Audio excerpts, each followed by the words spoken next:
Salut les amis, comment vous allez bien j'espère.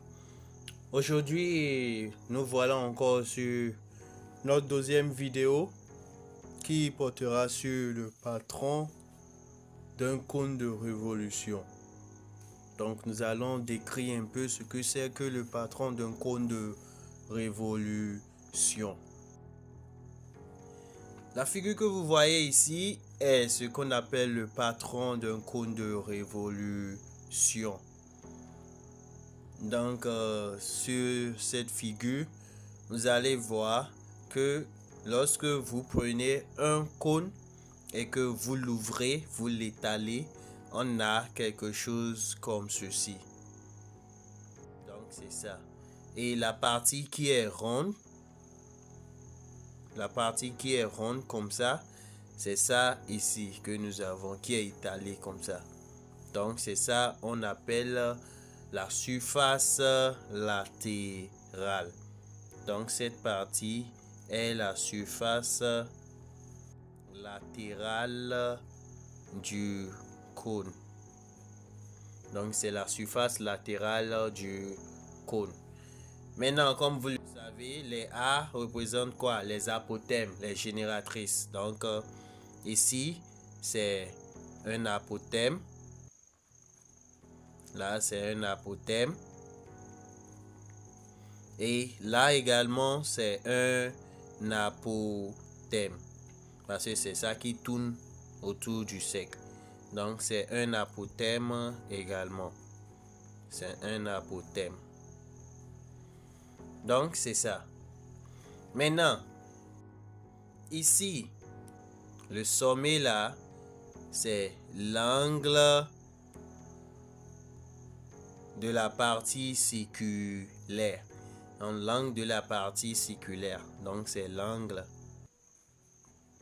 de la partie circulaire. C'est ça nous avons nommé ici alpha.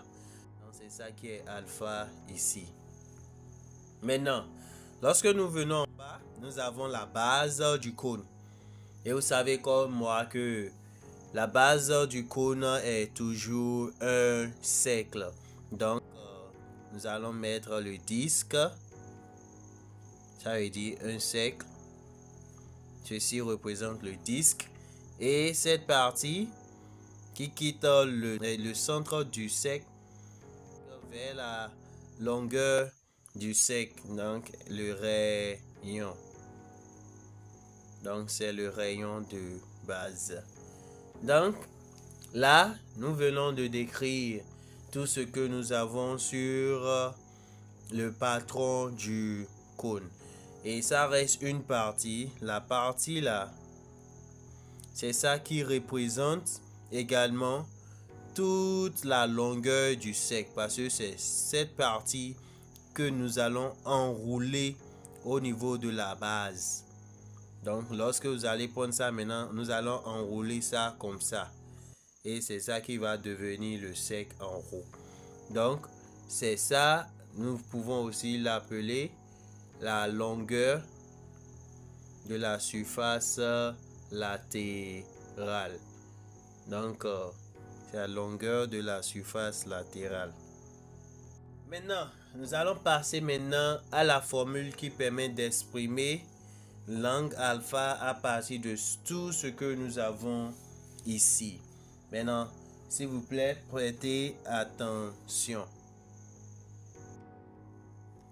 Lorsque nous prenons le cercle, le grand cercle complet comme ça, le cercle qui tourne complet comme ça, donc on dira que l'apothème ici est le rayon de ce grand cercle. Et je vous ai dit, l'angle d'un cercle complet est égal à combien? 360 degrés. Donc on a quoi? 360 degrés est égal. Maintenant, quand je vous ai dit, l'angle 360 degrés là représente le périmètre du grand cercle. Donc la longueur du grand cercle. Donc la longueur du grand cercle est égale à quoi? 2 pi. Maintenant, le Le rayon du grand sec, c'est A. 2pi A plus l'apothème. Vous comprenez?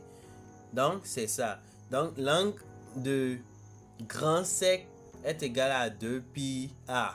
Maintenant, nous allons chercher maintenant l'angle de ce petit sec là. Donc, ça veut dire quoi? L'angle, c'est cet angle-là qui entoure ce petit sec là. D'où on aura quoi? L'angle alpha entraîne la longueur de ce petit sec. Et la longueur de ce petit sec va nous donner quoi? Donc, ça va nous donner 2pi R. Parce que le rayon de ce sec ici, c'est R. Donc, c'est ça je viens de vous expliquer. Donc, 360 entraîne la longueur du grand sec et l'angle alpha qui est là du cône entraîne la longueur du petit sec. Et la longueur du petit sec, c'est-à-dire le périmètre du sec, est égal à 2pi R et du grand sec est égal à 2pi A. Maintenant, de là, nous allons tirer l'angle alpha parce que c'est ça que nous cherchons. L'angle alpha, l'angle du petit sec serait égal à quoi? On aura ici 360 fois 2pi R sur 2pi A. Vous voyez, non? Maintenant, de là, nous pouvons simplifier des choses. On voit que 2pi R est ici, 2pi R aussi est ici. Donc, nous pouvons tracer sur les 2pi R. Donc, on aura l'angle alpha est égal à 360 degrés fois R sur, ça reste quoi en bas? Ça reste A sur A. Donc, l'angle alpha d'un cône est égal à 360 degrés fois le rayon du petit cercle sur l'apothème du grand cercle. Si vous avez compris la vidéo, abonnez-vous. C'est ça la formule à garder. Et si vous avez compris cette vidéo et vous avez aimé, abonnez-vous si vous êtes nouveau. Ça vous permet d'être informé lorsque une nouvelle vidéo est lancée sur la chaîne.